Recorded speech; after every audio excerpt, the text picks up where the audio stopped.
Blog Talk Radio. Franchise pros, Stan the Man, Paul Segreto, Badlands, baby. Franchising today, sustainable growth through sensible franchising. Franchise today, sustainable growth through sensible franchising. Franchise today, franchising today, franchising today, yeah.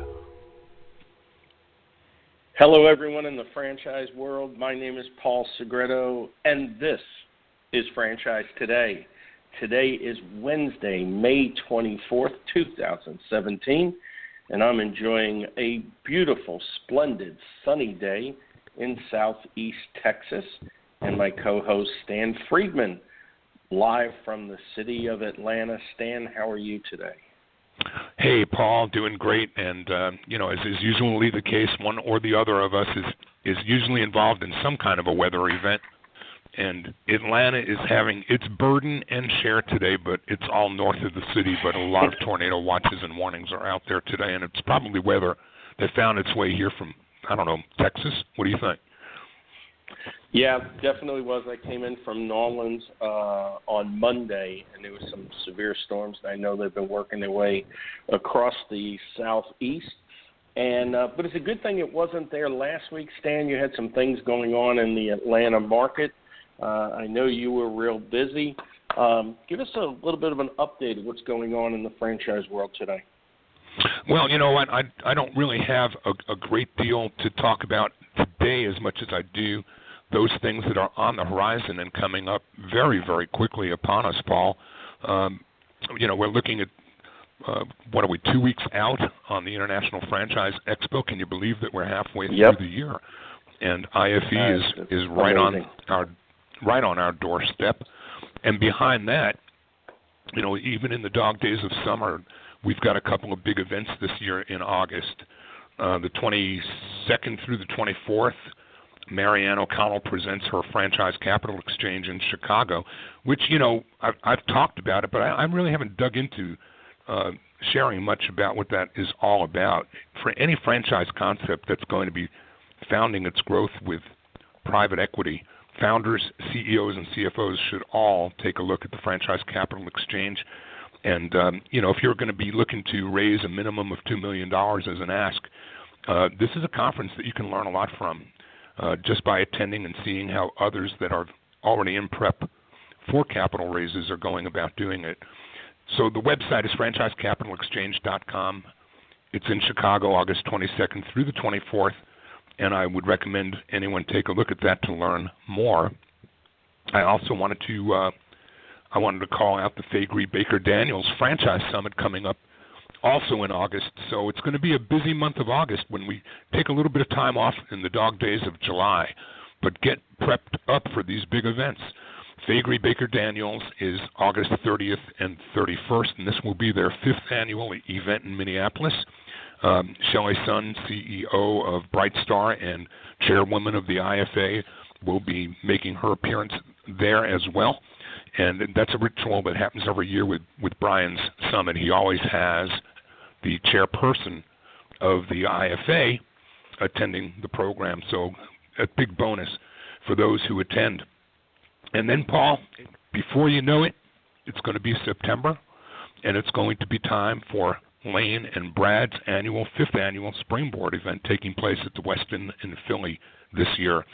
So, it may seem like it's out there a ways talking about September, but when you really get down to it, we're at the halfway mark right now, and the fall events are on the horizon. That's great stuff. And Lane Fisher and Brad Fishman will be our guests sometime in July to talk about the Springboard event. And Stan, I would suggest we get in touch with Marianne and see if we can bring her on the show in July to kind of give us a little bit of insight into the Franchise Capital Exchange. I know way back when Susan, then Blackbeth, was putting together the first Dealmaker Summit, we did a couple of live special event shows I remember it well because one of them I was in the closet in a restaurant in the dark as there was just so much noise. So, right afterwards I came out of the closet. So anyway. I thought it, but I wasn't going to say it. But I did think it. Yeah, I know. And next week we have Ashley Morris from Capriotti's on. And in June, received commitment from Gigi Butler of Gigi's Cupcakes. They'll be on the show, and we still have to firm up Michael Seid and Joyce Mazzaro, who have agreed to be on the show as well. We've got some great guests coming up. And speaking about great guests, Dina Dwyer-Owens, co-chair of the Dwyer Group, returns today. We're really honored to have her. And today's show titled Leading with Values. And as I always have, Values Inc., Dina's book, on my desk, and I was looking for a quote, and I thought there was one no more appropriate than this one from Brian Tracy, who wrote the foreword of Values Inc., and he says, one of the qualities of leaders at all levels and at each stage of their careers is that they know who they are, their true values, and they do not compromise them for any reason. And with that, Dina, welcome back to Franchise Today. Hi, Paul and Stan. Thank you for having me back again. What an honor it is. Well, the honor's on this side for sure.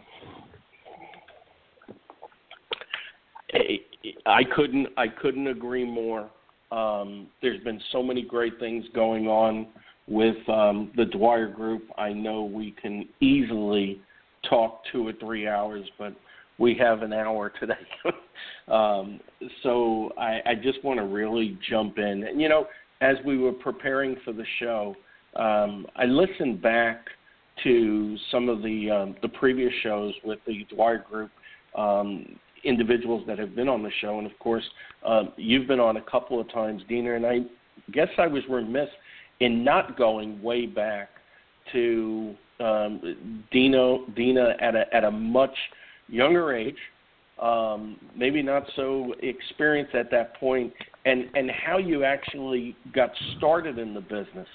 And I apologize for that. I was remiss in not giving us that opportunity and our leaders and our listeners the opportunity to hear that. So I would like to start out today by having you take us back as many years as you would like, because you have a very unique story. I mean, obviously, your dad was a franchise icon. So take us as far back as you'd like and kind of just bring us up to the present. Okay, so I grew up in a family of 6 kids, and at about the age of 12, my father decided he had something he could really offer all of us, and he put us to work. My mother was the one who really grounded us in our faith. So at a very young age, I was working at a car wash, doing sales of all things, I guess one of my favorite things, working at the gas pumps, pumping gas and then selling the detail jobs and the polish waxes. I really wanted to be at the back end of the car wash doing the detail work with the cute guys, but my father would have nothing to do with that. So that's where I started my working career at a very early age. And one of the brilliant things that Don Dwyer did for each of us 6 kids is had us listen to motivational and leadership cassette tapes. Yes, I am a little older than probably many of the listeners, so they might not remember what a cassette tape is, but in my day, if we would listen to the cassette tape 6 times, it's that repetition of skill, then answer a few of his questions correctly, we'd get like an additional $5 allowance, and that was a lot of money back then. I drove a Volkswagen Bug. That would get me a lot of gas for weeks. So I remembered him planting really positive seeds in our minds at a very early age, and that has really benefited me in my life. I thought it was kind of stupid when I was young, other than the $5 allowance. But I grew up looking back and really applying a lot of those lessons I learned listening to those tapes in my career. So I went on to go to college, but I was going to college here at Baylor full-time, working for my father full-time, running a cheerleading camp part-time, just had a lot going on and really wasn't having fun. And I said to him one day, look, something's got to give. Either I'm going to come work for you full-time, really full-time, or I just need to stick with school and finish this up. He said, look, why don't you take a semester off, come work side by side with me, get your real estate license, and then we can decide after a semester what you think. Well, Don Dwyer University offered so much more than any other school I could have possibly attended. He was tough on me, but at the same time taught me so many valuable lessons. So I continue to be a learner today. I just never went back and got my degree. So went on to work in the company. I've done everything from cleaning carpets to being the VP of operations, and then fortunate to be invited by our outside board of directors. At the time, we had a publicly traded company in 1998 when I was invited to be the president and CEO. I was actually invited to be the acting president and CEO, so I had to pretend that I was going to be the CEO. That the board was a bit fearful of putting a 35-year-old young lady into a role of a publicly traded company, and for good reason, I guess. And we've got some adversities that I dealt with as we went into that. But the bottom line is I was fortunate to have applied one of those lessons I learned from those cassettes, and that was to surround myself with amazing people who had strengths that complemented my weaknesses. And those people are still mostly with us today. Mike Bidwell is our CEO, and without Mike, I could have never done what I did as I was the CEO of the Dwyer Group, along with Robert Tunmeyer and many others. Wow, that's tremendous. Before we get on to the brands and where we are today, what were some of the motivational speakers that you listened to? Well, when I was very young, we had the Earl Nightingales of the world. Sure. And then it was the Zig Ziglars and the Brian Tracys, and we did Stephen Covey, and Tony Robbins even came into the play when we got older. And this is when I was already working for my father. So Paul Meyer was a big one. My father actually was a distributor. That's how I got into franchising. He was a distributor for Paul Meyer with the Success Motivation Institute based here in Waco, Texas. Became the top distributor and was invited to Waco to be the VP of LMI, Leadership Management Institute. So we were fortunate, again, as kids to grow up around a lot of positive, motivational people and information. So, Dina, values and living rich are so much ensconced into the culture of the Dwyer Group, and as the company has grown and continues to grow, what do you do to make certain that those core values are always at the center of gravity in a company that has had the accelerated growth that the Dwyer Group has seen? Yeah, speaking of accelerated growth, again, I've got to give my hats off to Mike Bidwell and the team. We've grown almost 100% in the last 3 years. Some of that's through acquisitions and some of that's through organic growth, so there's a nice mix. The most important thing is what we all know about franchising. In franchising, we take what's most important in business, and we create systems around what's most important so that those systems can be replicated for success. And the thing that we learned when Don Dwyer passed away in 1994 of a sudden heart attack at the age of 60, I mean, what a young guy. One of our biggest fears was, how do we keep this culture special? He's the one who founded the company on a set of values. But they weren't as black and white as ours are today. So after he passed away, we said, how do we take Don's beliefs, create a set of values that are measurable, and then create a system around those values so that no matter how big we get, we never forget who we are. They've become part of our DNA, and they don't rely on one leader to keep the team accountable. We rely on everybody to play their part. So the biggest secret to our success with the values is, number one, know who you are and what you stand for, and then create a system around your values. And ours is simple. Anytime we have a meeting of 3 or more of our team members or franchisees, we take the time to highlight our values. Sometimes we review all 15 values. Sometimes we'll just spend time talking about what's the one value we need to really work on. Maybe we've gotten feedback from a franchisee or an employee, and we know we've got an opportunity for improvement, which is never ending, right? We're far from perfect. But the system around implementing the values day in and day out in our business is what's made the difference. So, Dina, with 19 brands under the umbrella, you have a tremendous amount of diversity, and I mean they're all service brands to some degree. There are common denominators, but you have a difference in the disparity in the kinds of brands that they are and the kinds of people that would be associated with those opportunities. And then on the other side, you've got the growth now where you're not just bringing in people to operate units of your brands, but you're acquiring brands too. I just have a hard time wrapping my head around how difficult it might be to have the responsibility of a company acquiring whole companies at a time that have a culture that would be a good fit in a match. So I got online today and I downloaded, or I requested a download of your workbook about building a culture so that I can learn more about how you go about doing that on such a large scale. But give us a preview or a sneak peek. How do you go about that when you're taking on an entire company, and especially when it's across the pond, thousands of miles away from Waco, Texas? Yeah, good point, Stan, and it is complex. There's nothing easy about it, so you have to be very intentional. So as Mike and the growth team, including our private equity partners at Riverside, as we're considering acquisitions, we put a lot of care into, number one, they've got to be a business that we really can bring value to. There's no sense in us buying something that we can't really add value to. And then we look at the culture of those businesses. Is it a good fit for Dwyer? Because if it's not a good fit for Dwyer, there's no reason we should acquire it.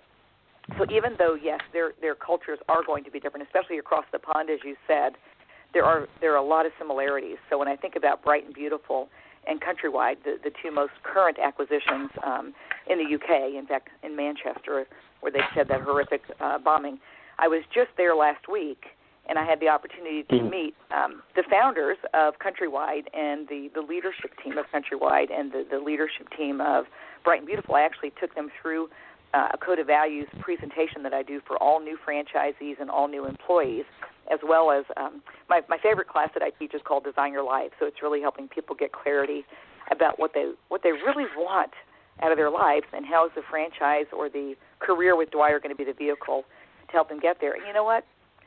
They are people who fit so beautifully into Dwyer's culture, but we're cautious about shoving our values down their throat. What we say to them is, this is who we are. We're attracted to your company because you're a leader, and we believe our cultures are aligned. But we want to earn your trust.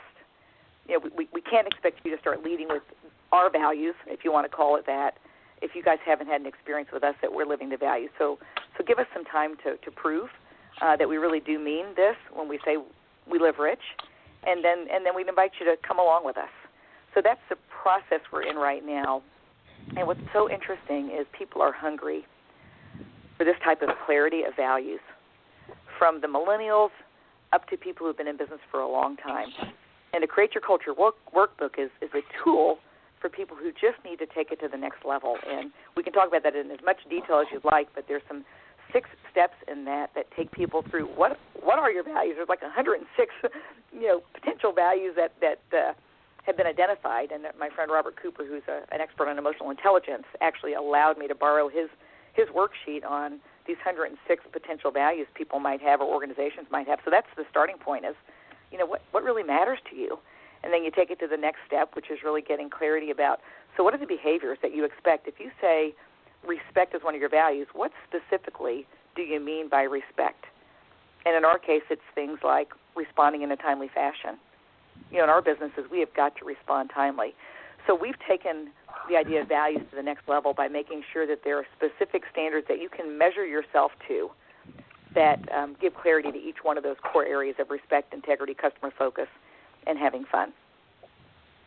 Hey, Paul, before you jump to your next question, I just want to jump in front of that and let our listeners know that they can do what I did. You can go to DinaDwyer-Owens.com, and Dina is very generous for your email address and your name.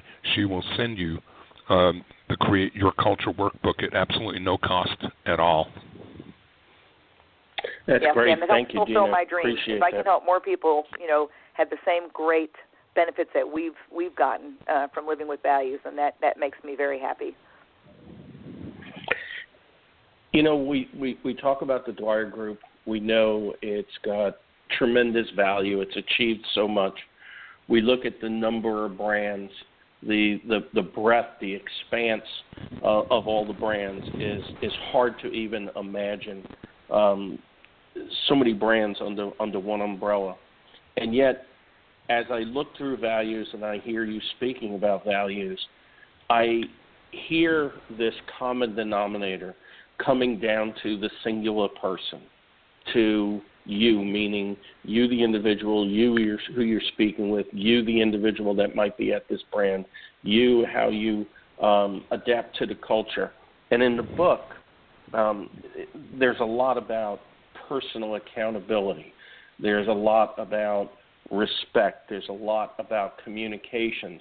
And it all comes down to even with thousands of people involved in the Dwyer Group, it comes down to thousands of individuals. Can you expand upon that? Because it seems to the outsider, I know talking with some people about your book and what's been achieved at the Dwyer Group, it's almost that I get the impression that, yeah, that's big company America. That's corporate America. How do you do that down in a small business? And yet everything in the book and everything that you started talking about today all comes down to the singular accountability, the singular person, the individual. Can you expand upon that? Yes, Paul. It actually begins from the inside, right, with each one of us. If we don't have a commitment to doing what's right, it's never too late to do what's right, by the way. So some people think, oh, it's too late in my life to start this value stuff. It's never too late, but it starts from the inside and goes out. So as we look to hire team members at Dwyer, we are very thoughtful about who we hire. And people come to us. What's interesting is today we have a lot of people that want to come to work for Dwyer because we believe what they believe. We just happen to have it clearly written. It's a funny thing. And then the same thing with franchisees. We attract franchisees who want to be part of an organization that has this kind of clarity of their values. Again, many times when I ask franchisees, what made you decide to pick a Dwyer brand? And, they give a couple of reasons, but almost always one of the reasons is you guys really mean it when you say you live your values. And I want to give the disclaimer again that we are far from a perfect company. I have this wonderful privilege of talking about our company and our franchisees all over the world and how the values have made an impact.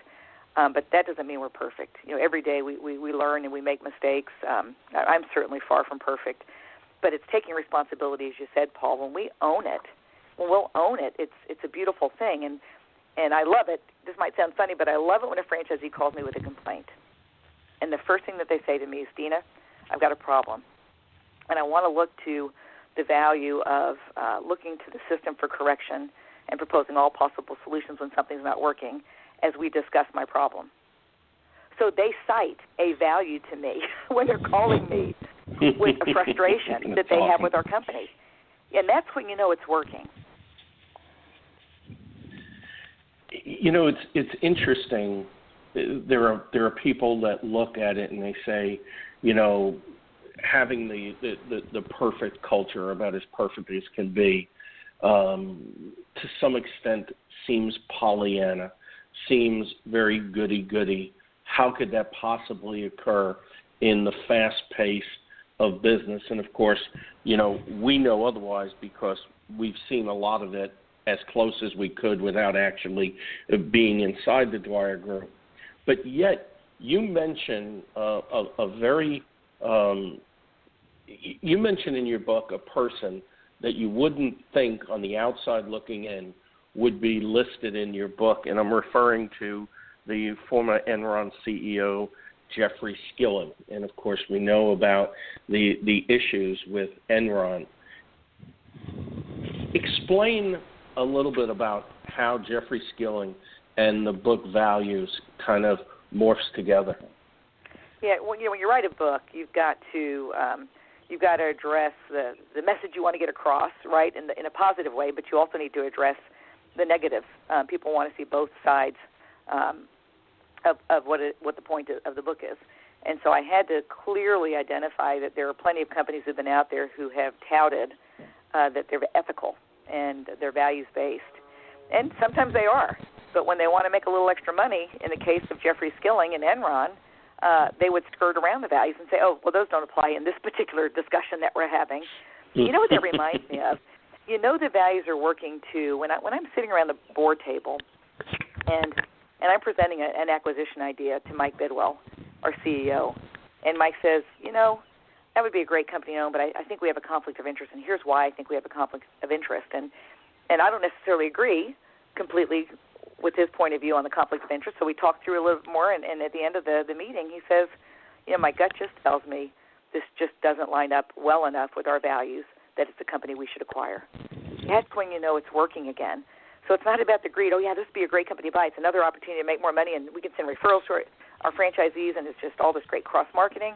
But instead, our CEO says, no, yeah, it would be fun to buy that company, but, I just don't think it'd be right. There's too much of a conflict of interest. And that's when it's working. Where Jeffrey Skilling, money got in the way. And this is what ruins most companies, right? And most leaders, is when greed gets in the way. I like to sleep at night. I don't know about you guys, but, based on what I know of you, you like to sleep at night, too, because you're guys that I trust. And franchisees have got to be part of companies where they can trust the leadership. And without our franchisees, we have nothing. So, unfortunately for Enron, they made some greedy choices, and look where they are now. Dwyer's, no doubt. Dwyer's 36 years old, and we certainly have made our share of mistakes, but we intend to be around for a long time. That was a beautiful response, Dina. Thank you. With 2,800 franchisees across 19 brands, one might wonder, well, is there any place else for a Dina Dwyer-Owens and the Dwyer Group to go? And when we come back from our break, we're going to talk about something that is brand new in the Dwyer Group world called Neighborly. And we'll get into that in just a moment. You're listening to Franchise Today. I'm Stan Friedman, along with Paul Segreto. We are talking today with serial entrepreneur, author, philanthropist, and inspiration to any and all who know her, Dina Dwyer-Owens, whose official title is co-chair of the Dwyer Group. Franchise Today is brought to you by the Franchise Foundry, where they've been bringing emerging brands to market for more than 30 years. The Foundry fosters healthy, sustainable growth for their clients, the kind that comes from experience. The Franchise Foundry provides both coaching and consulting, a hybrid approach, delivering more effective solutions for both the franchisor's corporate team as well as for their franchisees. The Franchise Foundry's team is rich in practical hands-on experience and expertise with general business management, operational and change management, digital marketing, and, of course, franchise recruitment and development. Plus, the Foundry team can also assist you with creating roadmaps for potential mergers and acquisitions and provide you with the guidance needed to navigate them. Learn more about Paul Segreto's Franchise Foundry along with their expanding list of clients at www.franchisefoundry.com.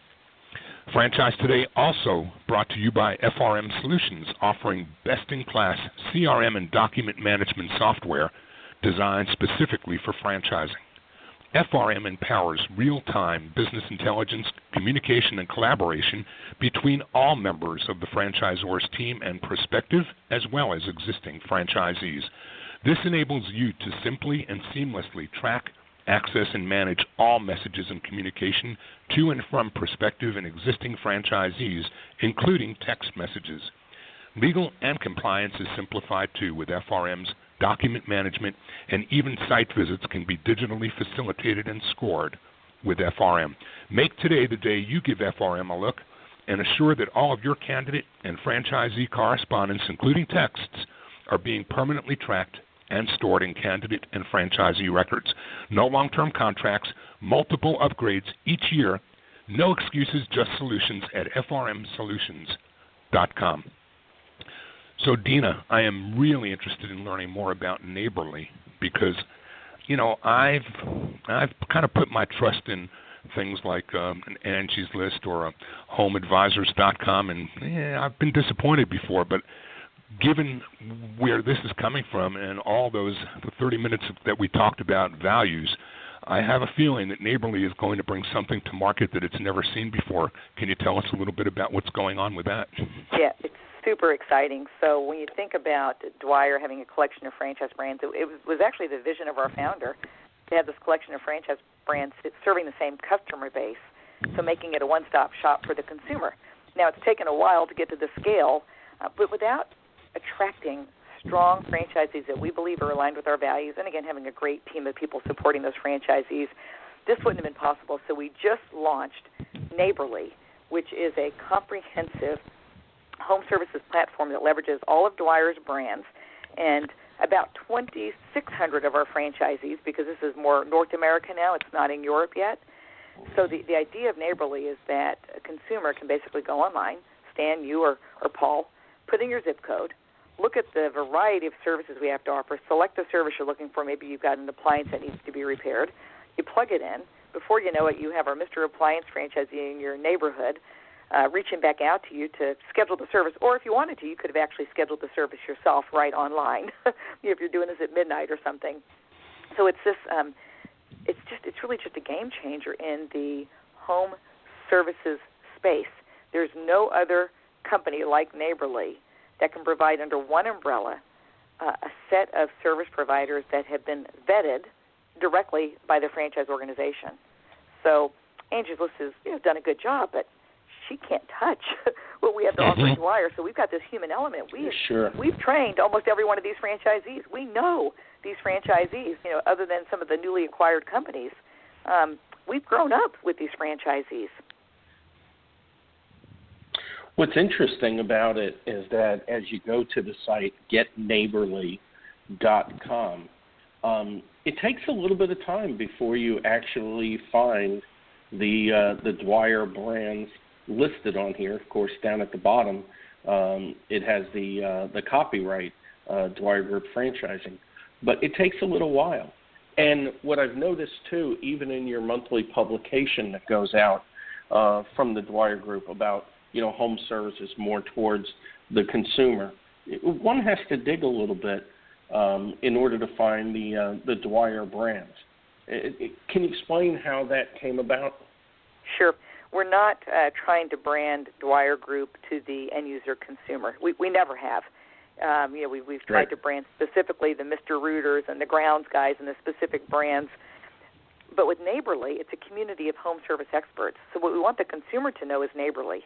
It's actually a name, believe it or not, that when we did our focus studies, we went out and reached thousands of recent customers, and we said, how would you best describe the experience you had with our franchisees? It was helpful. It was courteous. It was kind. It was neighborly. 89% of the customers of our franchisees said neighborly was the right word to describe the experience they had with our franchisees, and it's not often.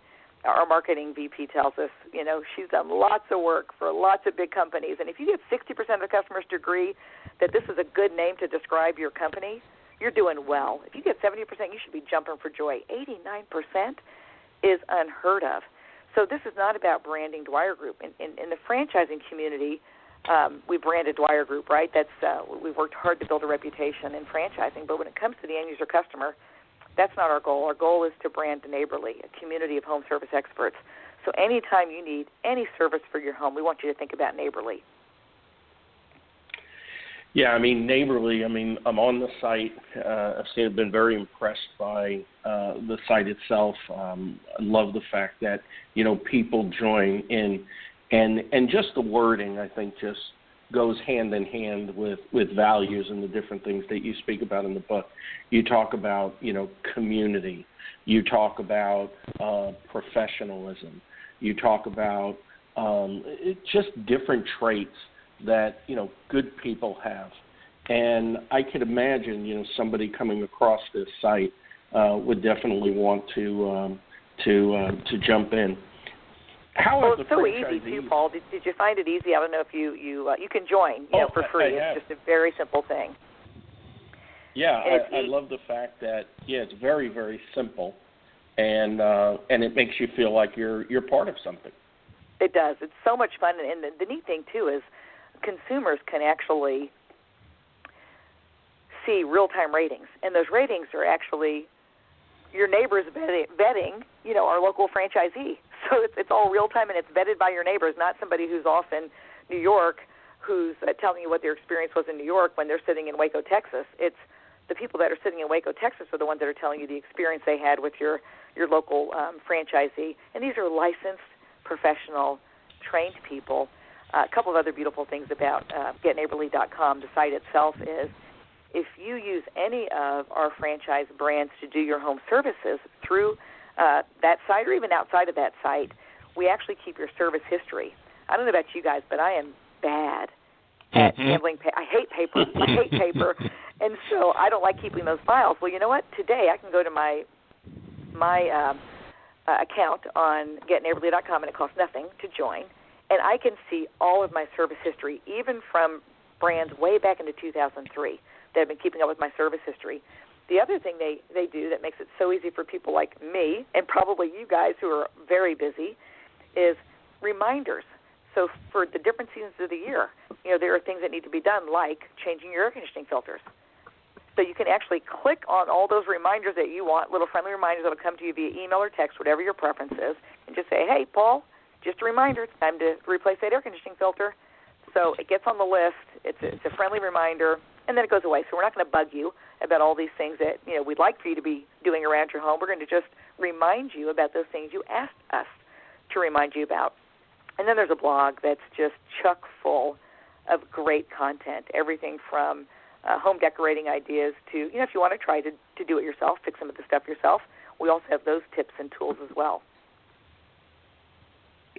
Yeah, I'm on the site right now. I love the different tasks that can be put on the seasonal punch list, and then you'll send an email reminder when the time is right.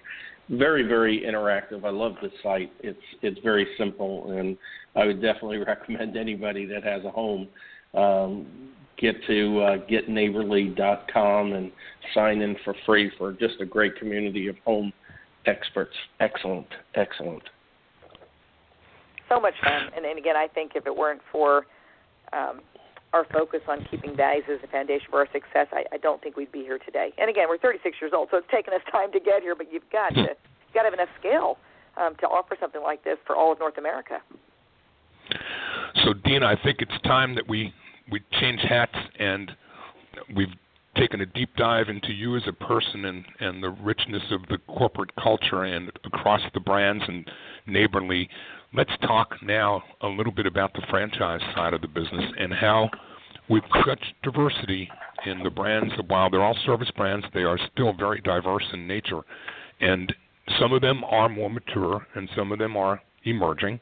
How does your organization vet franchisee prospects, and how do you even help prospects learn about the scope and depth of the opportunities that are available through the Dwyer Group? And I'm sure then you may even get some candidates who come to you with interest in one brand, learning about other opportunities that may even be more appropriate for them than that they even didn't know about when they came to you in the first place. Talk us through a little bit of what that looks like through the eyes of a prospect. Yeah, it's kind of all of the above, Stan. So we have, outbound. What's unique about Dwyer that might be a little different than a lot of franchisors is we still do a lot of conversion franchising. So we have an outbound call center that basically reaches out to folks who are already in plumbing, electrical, HVAC, whatever the trade may be, and we introduce them to the opportunity to join something bigger. And what's so amazing to me, we had basic training just this week, and we have franchisees who've been in business 15, 20 years, not with us, but they've been in, let's say, HVAC, and they say, I've been trying for years to figure out the systems I need to really run a successful HVAC business, and I'm tired. And business is not getting any easier. It's getting more complex. And I decided investing in an AirServe franchise was the right solution for me. So we want to be the solution for people who are already in our trades businesses and give them the opportunity to earn the opportunity to be a franchisee.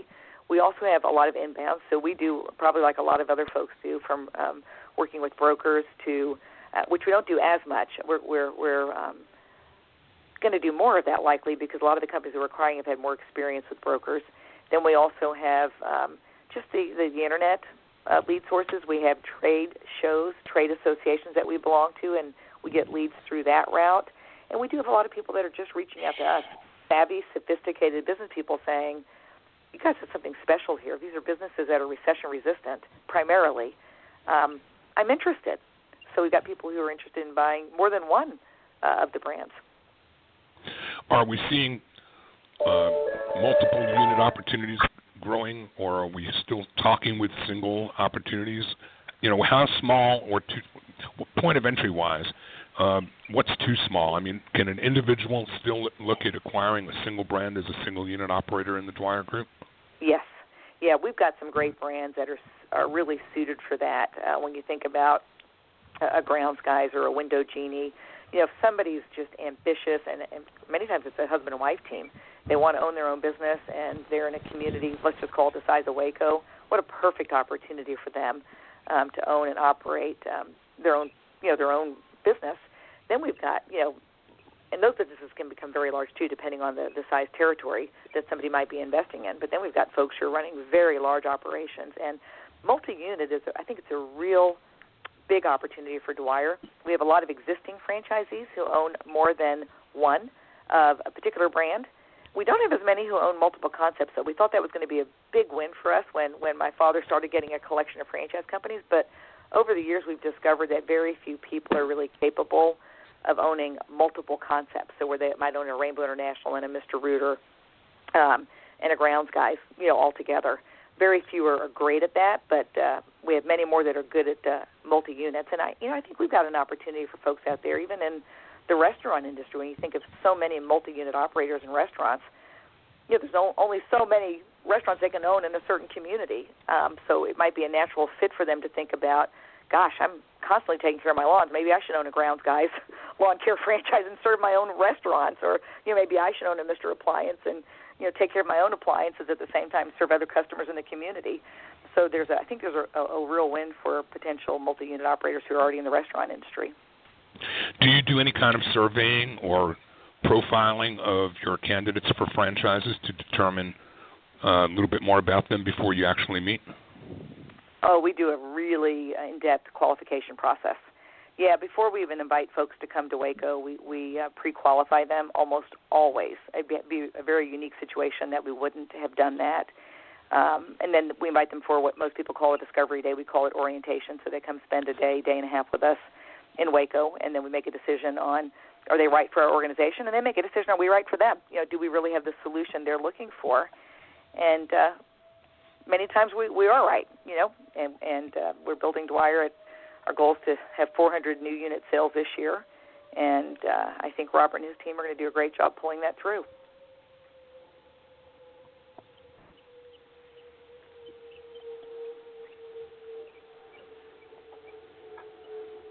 I think we lost Mr. Segreto. He was, we do some backstage communicating, Dina, with him in Houston and me in Atlanta. We're back here while we're listening to you chatting and texting with each other about who's going to ask the next question so that we don't step on each other's toes. And I thought Paul was in next, but I'm getting a text now saying he lost the connection. Okay, well, we can handle it, Stan. Yeah, I'm sure we can. It's not like Paul to leave me there with that kind of a pregnant pause. It's just not like Paul. We're usually fighting for who goes next.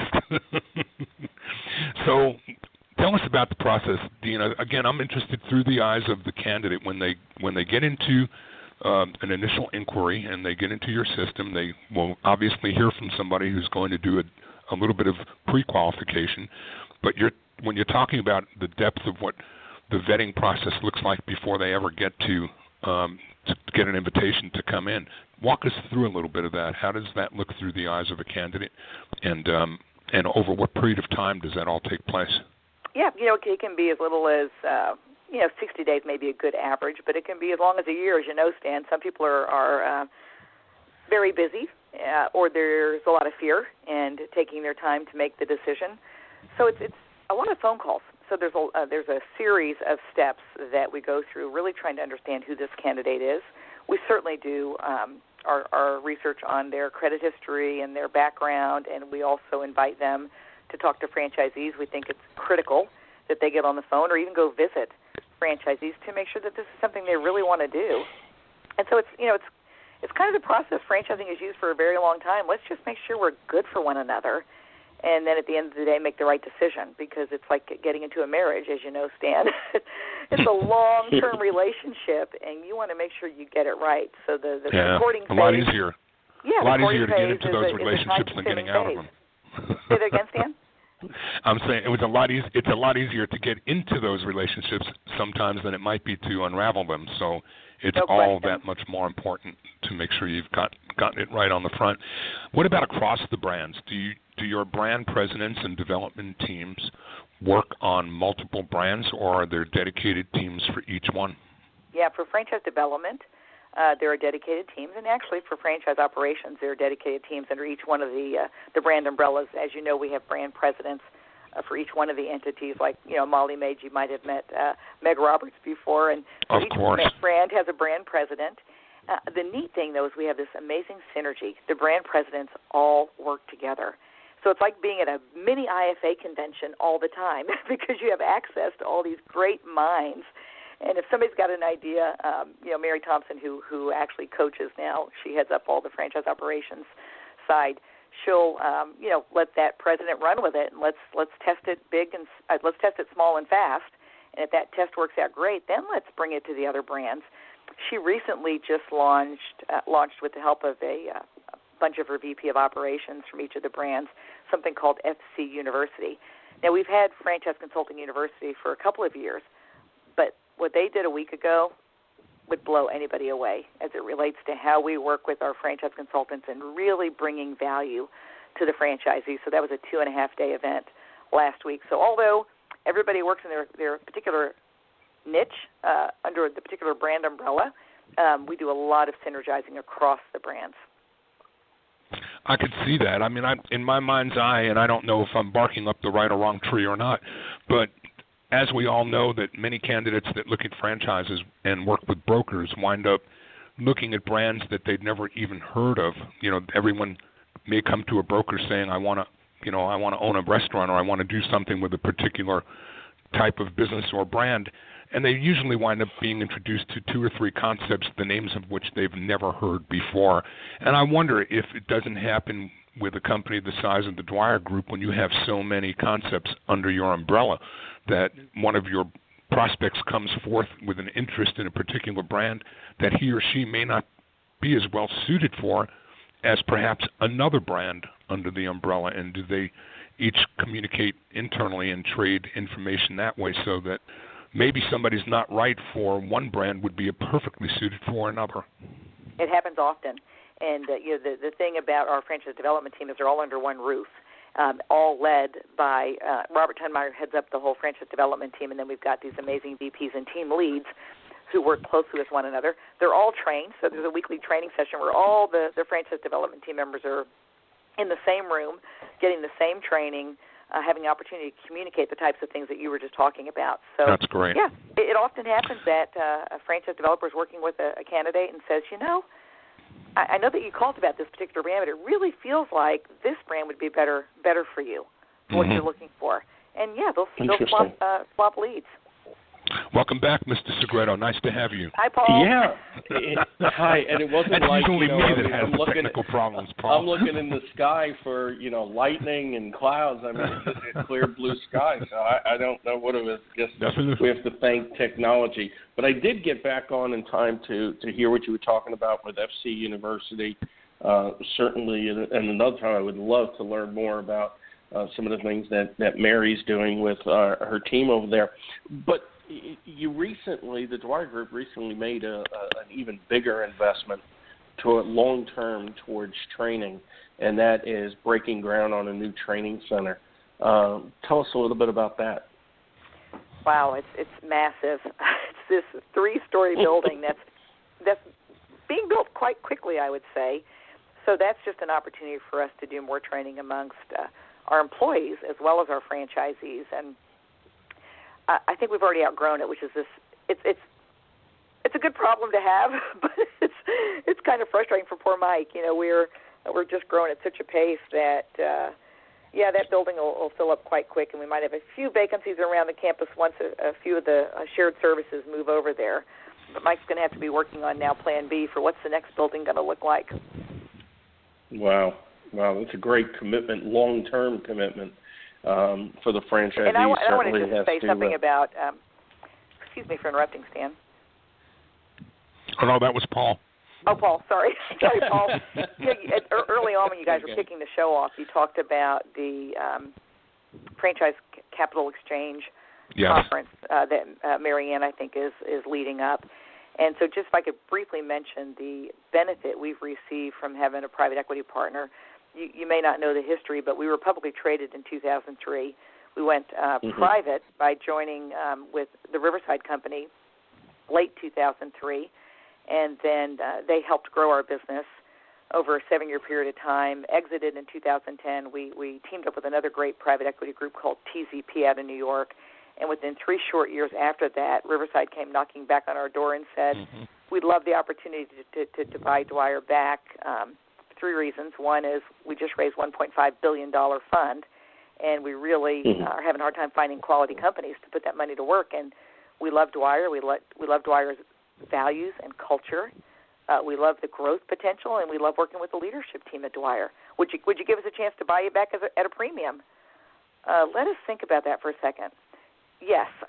So the neat thing about Riverside is they have really invested in the growth of our franchisees, the existing franchisees. They've invested in neighborly.com. That's not something that's being funded by our national advertising dollars. That's something we're doing for our franchisees with our operating dollars. At Riverside said, absolutely, we're going to support this investment. We think it's a wonderful opportunity for the franchisees to gain customers via cross brands. And they're investing in this new building. I mean, it's just been a wonderful partnership. So there are great private equity groups out there. Our friends at Rourke, there are great groups out there, and Marianne will help introduce people to those groups. You've got to vet them just like we've got to vet franchisees, right? And franchisees have to vet us. Absolutely. You've got to vet your partners, but boy, have we picked the right ones.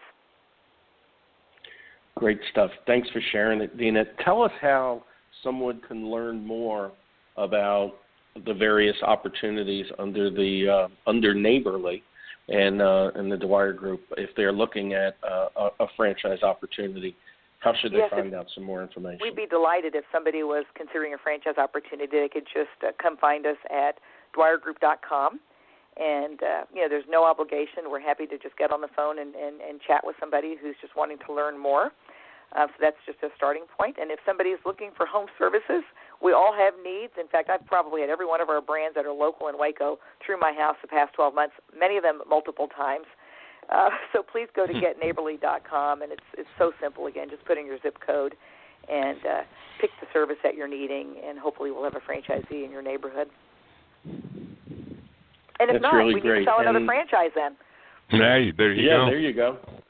And is there, last question from me, is there another book on the horizon? Not yet, but I am kind of toying with, you guys, you might appreciate this about me, but cheer leadership. So I was a cheerleader in high school, and then I went on to teach cheer at college, a local community college. But I just think there's a lot to be said for people need to be inspired, and people need to know that somebody believes in them. And cheer leadership might be the next book. I'm nowhere near it yet, but it's kind of rolling around in my mind. Well, I'm sure it's going to be great. And does that mean we're going to see you on a future Undercover Boss back in the cheerleaders outfit? I don't know if Undercover Boss could take me again. I'm such a crybaby. I got to tell you something, Dina. There are very few people that could force me off of a call with Ron Feldman as quickly as I hung up on him today as we were approaching showtime. And I said, hey, I got to get out of here, man. I'm going to go talk with Dina. And he said, well, send her my best too. But how much more blessed can one be to have conversations with both Ron and you in the same day? I mean, I'm living large right now.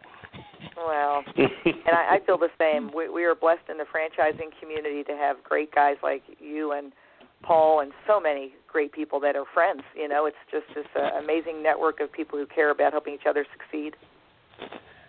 Amen to that. Dan White just sent in a note to me and said, I love Dina, enjoy. So, nice. Yeah, we got Hi, Dan. great people in franchising. Dina, I actually want to say some parting words from you based upon what's in the book. In the book jacket at the bottom it says, using touching stories and powerful facts, Dina argues with convincing evidence that enacting a values-driven direction can literally change our world. Take a stand, make a difference. The rewards are too great to ignore. Dina, thank you for being our guest again on Franchise Today. My pleasure. You guys keep living rich.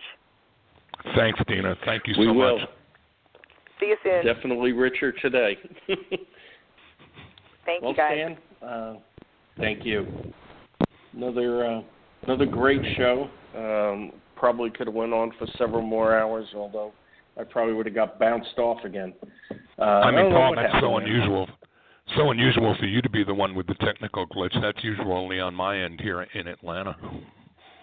Well, fortunately, because I'm sitting here with the dashboard, it was weird because I'm glad it just didn't end the show, which is always a question that I've had. So obviously, as long as it's still on the computer, I just lost my phone connection. Really weird.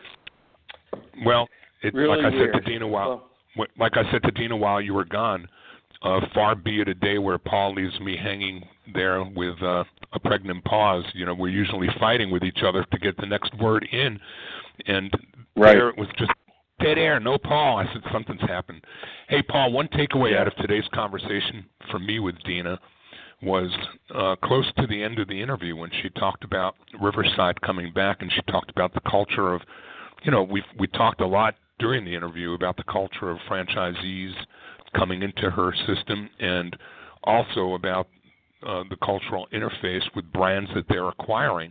But she brought that to an even higher level when she talked about the relationship between she and the private equity firm, because there too, unless you've got alignment between the money invested and the patience of the money invested, you can wind up in a bad place if that's not vetted as well. So, you know, the one thing I think are parallel lines.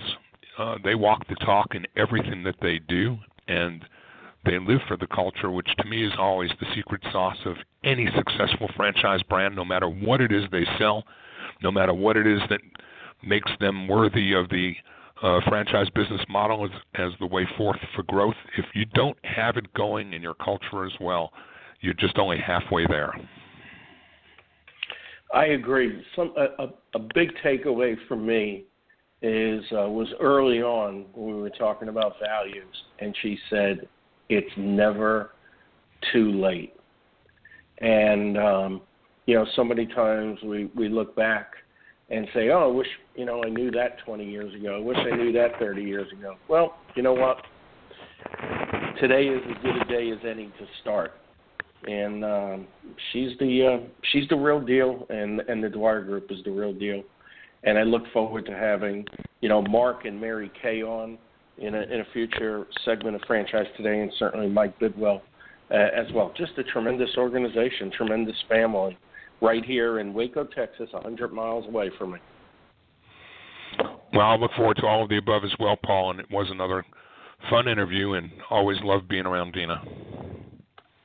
Yep. Well, next week we'll have Ashley Morris, CEO of Capriati's. I do want to give a special shout-out to Monica Fide and the BizCom team.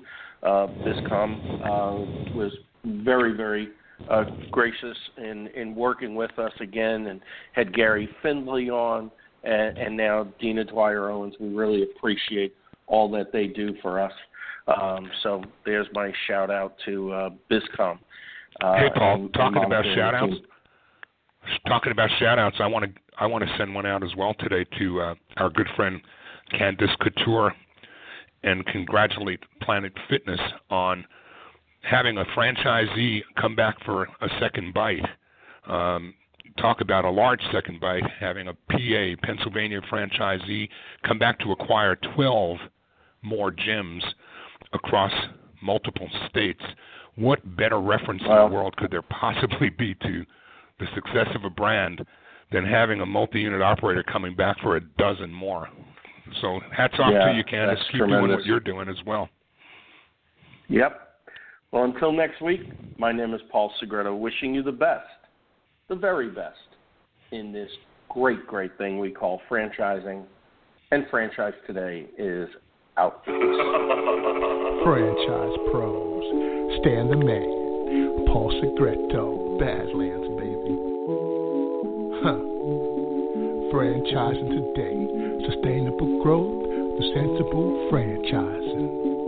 Franchise today, sustainable growth, the sensible franchising.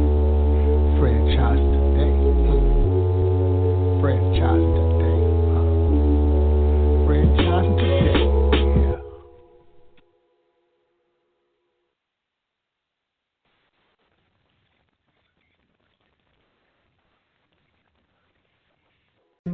When you're part of a military family, you understand sacrifice and support. So at American Public University, we honor your dedication by extending our military tuition savings to your extended family. Parents, spouses, legal partners, siblings, and dependents all qualify for APU's preferred military rate of just $250 per credit hour for undergraduate and master's level programs. American Public University. Value for the whole family. Learn more at apu.apus.edu/military.